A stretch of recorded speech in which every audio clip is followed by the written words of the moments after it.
The following Geeking Off The Page clip is the video representation from episode 25 of the latest Defending Your Role Universal Monsters Edition. Please enjoy.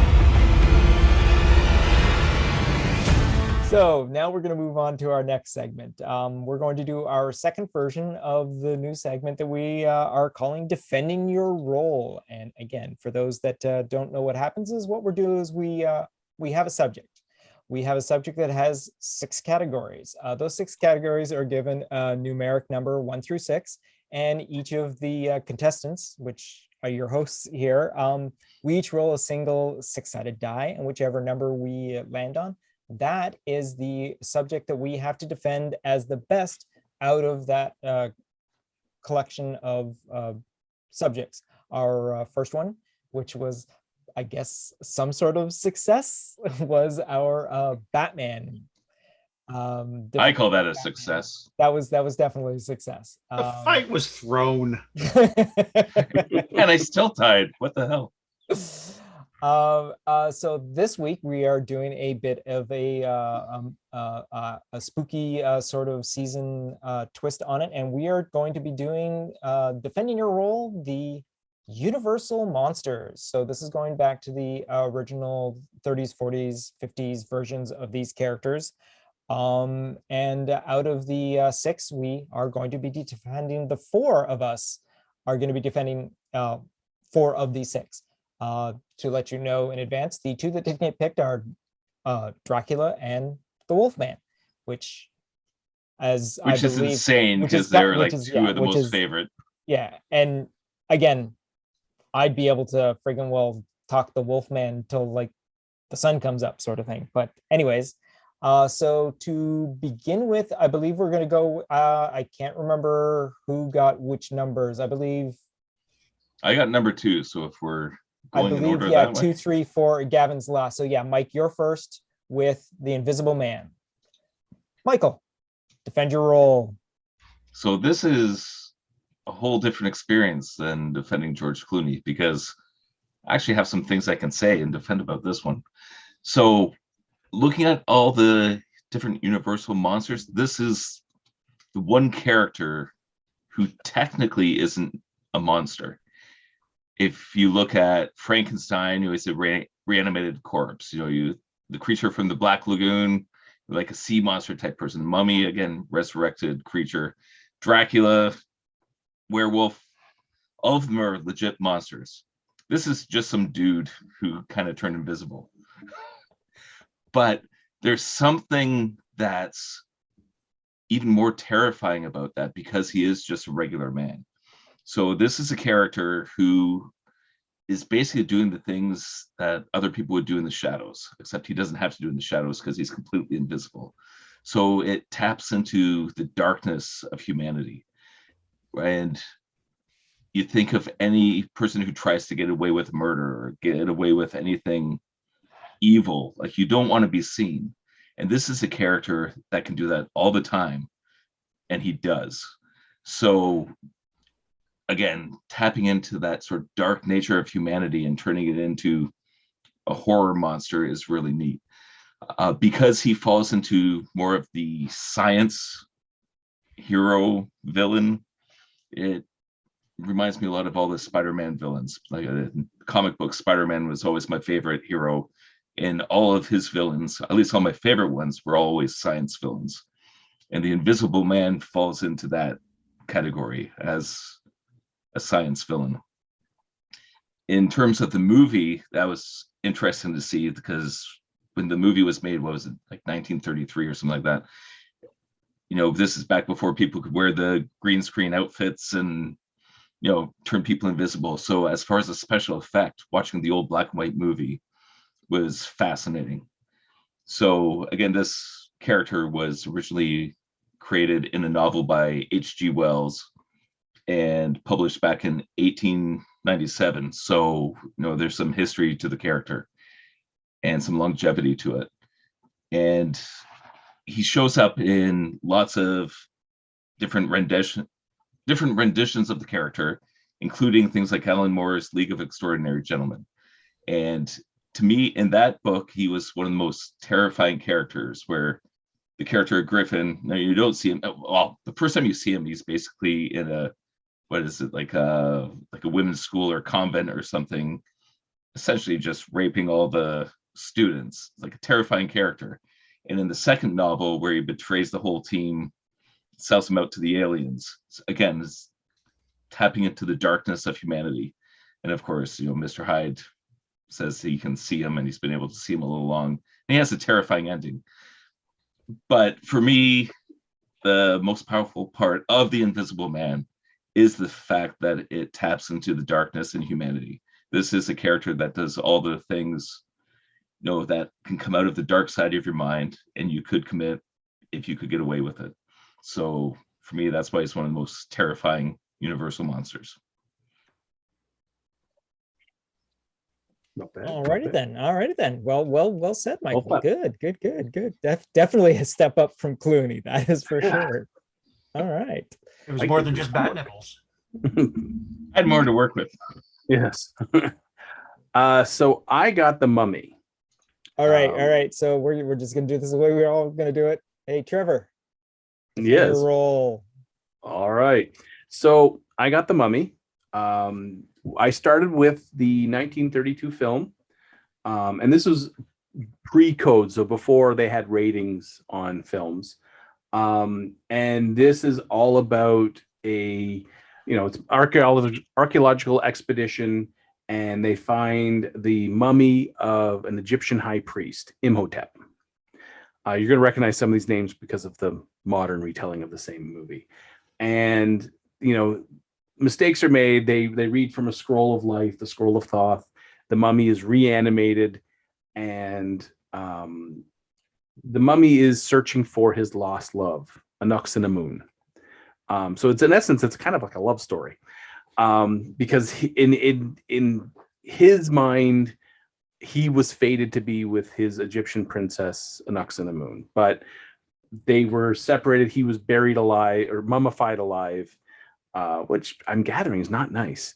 Anyways, in terms of a horror monster, very similar to a zombie, kind of slower moving, but different from a zombie because you have thought, you have foresight, you have planning.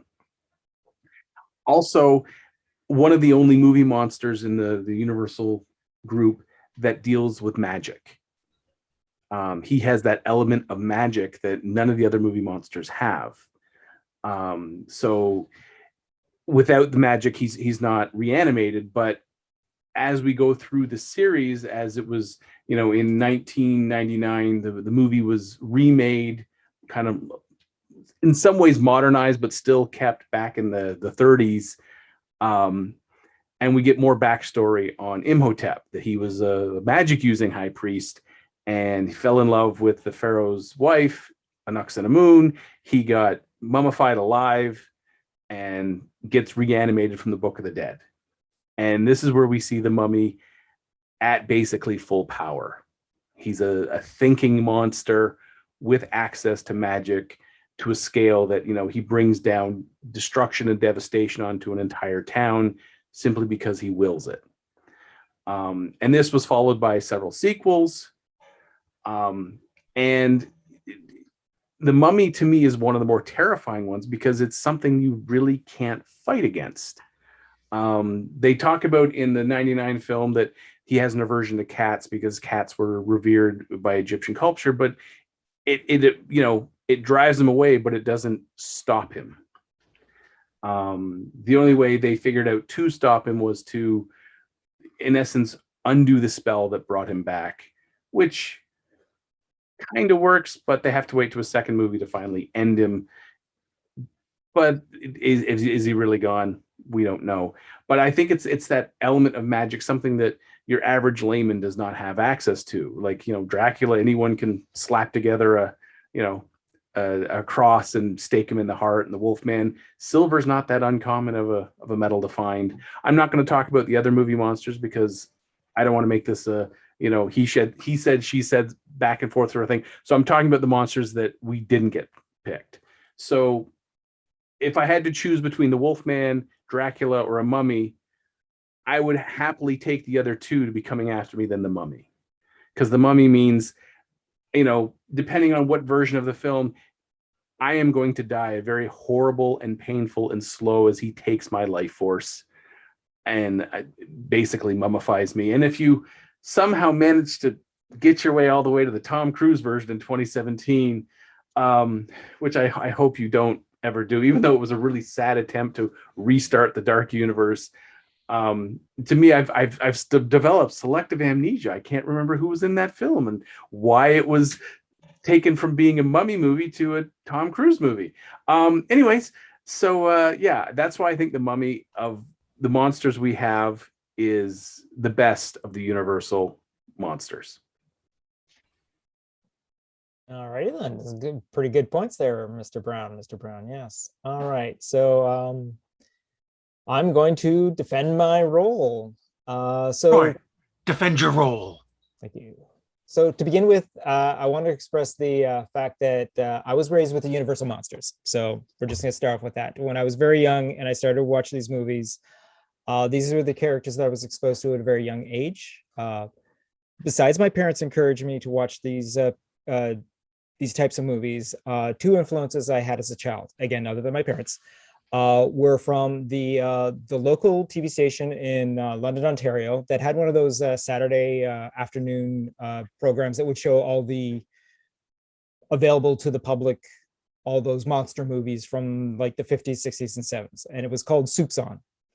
And it's actually spelt Soups as in the abbreviation of Superman's name, Soups On. So it was this host that dressed up in like a blue like jumpsuit with a red pair of trunks and a haphazard S on his shirt, sort of thing, and all that. They would just host this. And the other one was a show that aired on TVO that was called Saturday Night at the Movies, where the host, EOE host, would have each of the classic movies that he would accompany with it with some sort of video essay. And we usually went into like behind the scenes, making of, interviews with people, either historians about old Hollywood or actually anyone that was still living and all that. He always had trivia about filming locations and whatnot. And that's the sort of thing that at the time in my life, I would gobble all that information up and all of that. So that's when my love of movies had developed.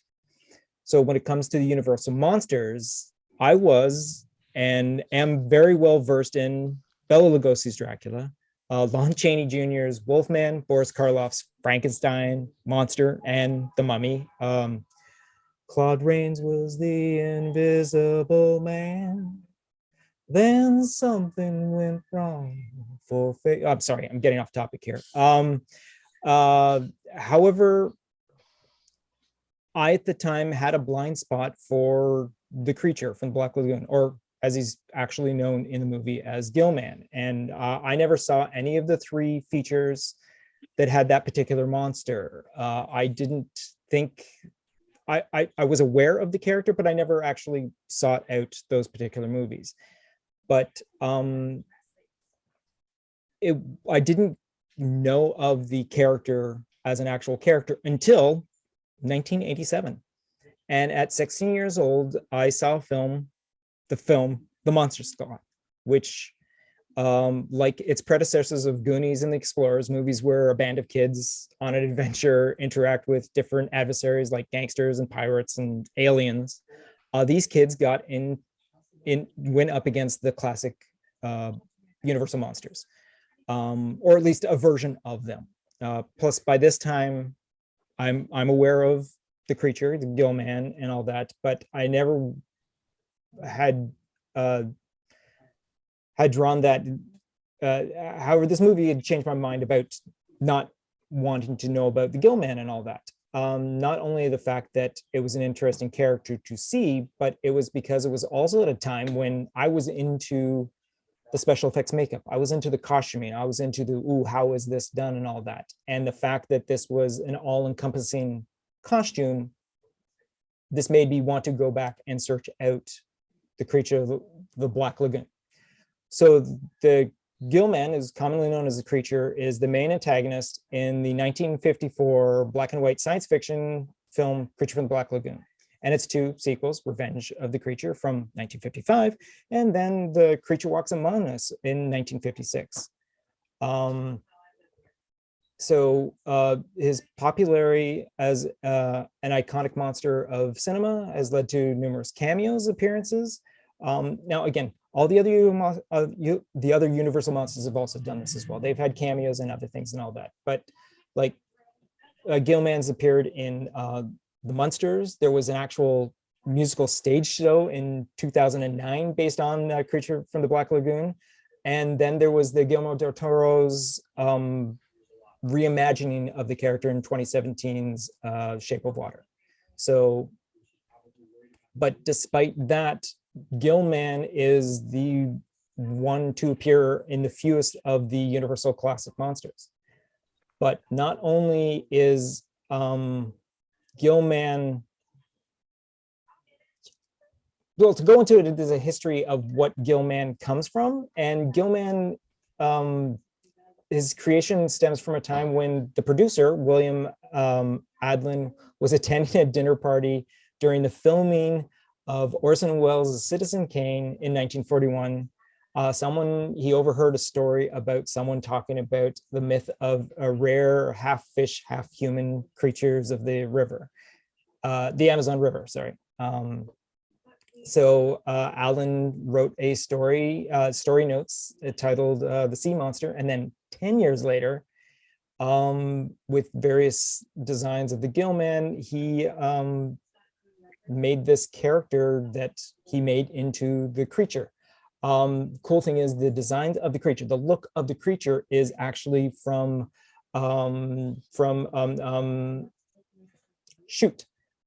Millicent Patrick, who is a Disney Imagineer who created the designs. Now, with history and all that, it's only recently come into that she was the original creator of the design for the creatures, and the makeup artist Bud Westmore took over most of the idea of what of the fair share of, hey, it was my creation sort of thing. But it's only recently come out that this Disney engineer was the one who actually did most of the work on it.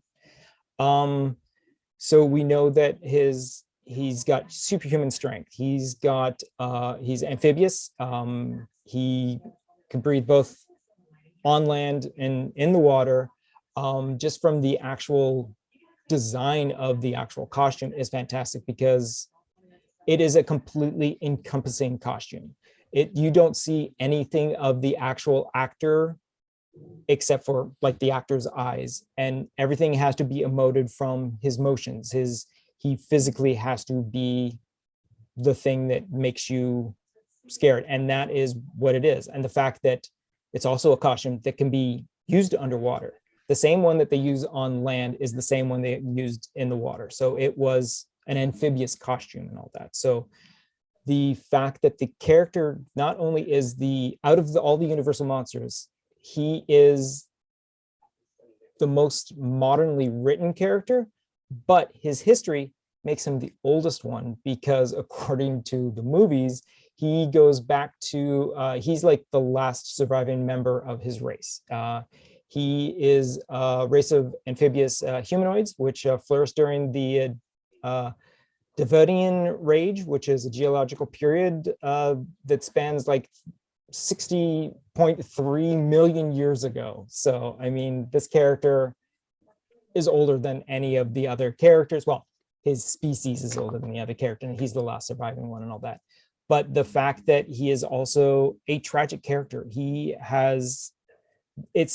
the first movie itself is like a Beauty and the Beast sort of thing. It's like King Kong. It's like he falls in love with this woman, and you've seen the classic scenes where the woman is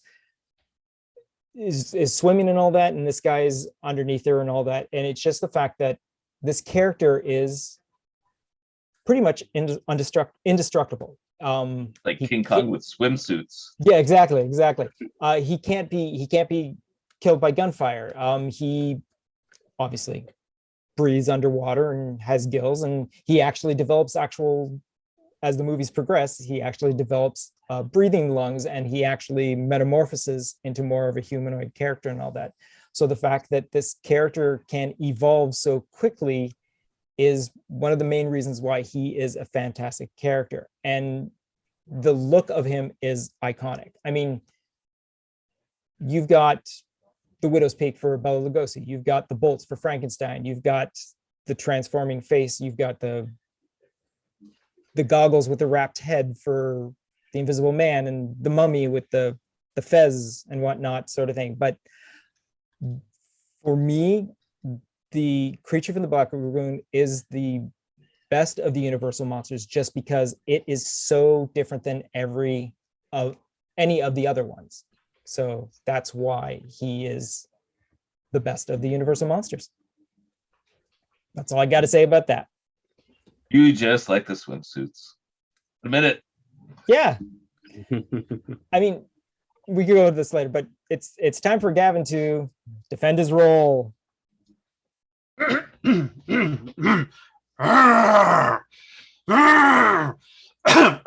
that's better. That's better. Thank you. Which Universal monster is best? Who could say? Mary Shelley's Dr. Frankenstein might claim to that. How many monsters were created in the horror shop version of Build-A-Bear? The insult that one was just a bunch of spare parts is not exactly an insult when it's true. The monster is spare parts. Seeing as the former part owners have no need of them, strength, endurance, an insatiable childlike wonder, he may cower in fear of a flaming torch, but really, who doesn't recoil from fire when it's thrust upon them? How many monsters could have a change of mind by literally changing the mind? It's brain surgery, not rocket science. If he loses a limb, he can go to Henry's house of scrapyard parts, also known as a graveyard, and have his pick of the mausoleums. One of Dr. Frankenstein's pro tips: when looking for the best parts, look for the freshest flowers. The price guarantee is that it's free. Dr. Frankenstein built his monster with parts, but of course the most vital part is electricity. A bolt straight from the heavens awoke this beast. The primordial element of life itself brought this creature to sentience. What other monster is born from the pure fury of the sky itself? Nature itself gave life to this creature right through those iconic bolts in his neck. Dr. Frankenstein's monster is easily the most understood creature. He didn't ask to be created. He didn't down a potion or was the product of some Egyptian curse. His childlike wonder caused him to experience things like a game introduced by a child throwing flowers into a lake. Everywhere he goes, he attracts an unruly mob, and par for the course, all branding torches and pitchforks. Can't forget the pitchforks. Without even attempting to understand the situation, like the aforementioned flower tossing game, they rush in and attack. The monster didn't understand the rules of the flower game, and when he ran out of flowers, he thought that throwing the girl in after was part of it. Sure, she drowned, but the monster didn't realize that. All he knew that was new friend go blub blub, and no more friend. He was terrified. Of course he ran, all because of a simple misunderstanding. He even learned the word friend. Who could ignore such a plaintive plea for companionship? You've heard of the phrase built to order. The monster was given a chance at true love with Dr. Frankenstein and his mentor by building a bride. Sure, she recoiled in horror at him, but how many can truly say that love is easy? The monster even had a best friend. The Wolfman freed the monster from an icy tomb, and like many best friends, even came to blows over a woman. She was the daughter of Dr. Frankenstein. They may have gotten swept away from a flood while fighting, but surely they made up over a couple of beers. At the end of the day, even death can't stop the juggernaut that is Frankenstein's creation. When you see countless times when the monster is engulfed in an inferno and left for dead, he always turns up in the next movie, perhaps under the control of Igor, or duking out with the Wolfman. He even had the pleasure of meeting Dracula and Abbott and Costello. But like all things with the monster, he would fall in a blazing conflagration with Abbott and Costello swimming away in terror. Who could blame them? Dracula, the Wolfman, and the monster all tried to kill them. But you know, fire, the monster, he'll be back. He's always back. Why do I want to see Adam West Batman team up with Frankenstein right now? Right? That was pretty impressive there. Yeah, I wrote it all down because there's no way I could get through that just ad-libbing. Yeah. That was wow. Okay. All right. I think no matter what, I think we all got to step up our descriptions there a little more. I thought, wow. Okay. So here's what it is. What we're going to do is we're going to now rely on the listening public to basically choose out of those 4 choices who basically did the best at defending their role. Is it Michael, who had done the Invisible Man? Is it Trevor, who did the Mummy? Is it Troy, who did Gilman or the Creature?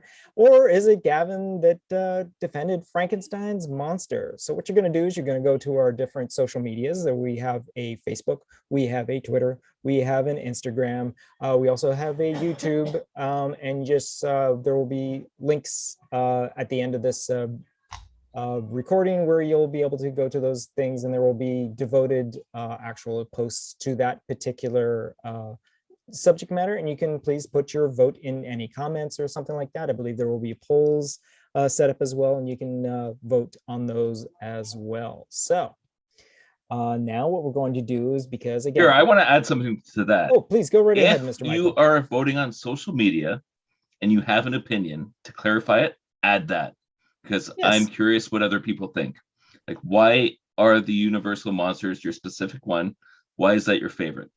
Because it's always fascinating. You know, we've all made our cases, but I'm very curious to see what everybody else thinks as well. That actually is What's the a reasoning? good idea. Yes, more input. Don't just say, "Hey, the Mummy." Why do you think the Mummy wins out of this? Is it Because just he's because? awesome. Is it just because he's awesome? Is it because Trevor had a compelling argument and all that? It's basically what we're Yes, getting at. and all that. yes. Yes, exactly. Oh, Because stop it, Trevor. because Trevor's Coach. ego. Trevor's Coach ego is a Hoffman. little deflated from last time because Ben Affleck came in last place. Quiet, you. All right. So that being said,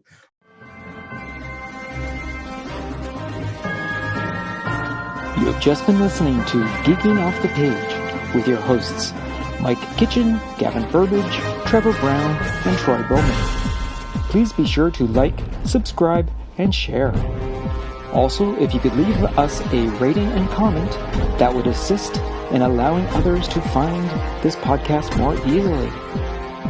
You can follow the podcast on the following social platforms: Instagram and Twitter, search for @PlanetGeekPod, all one word. On Facebook, search for Planet Geek Productions. Or you can send us an email to planetgeekpod@gmail.com. Buy the guys a coffee by going to Ko-Fi, ko-fi.com/planetgeekpod. And know that any and all donations will go towards improving all current and future Planet Geek Productions programs. Thank you for listening.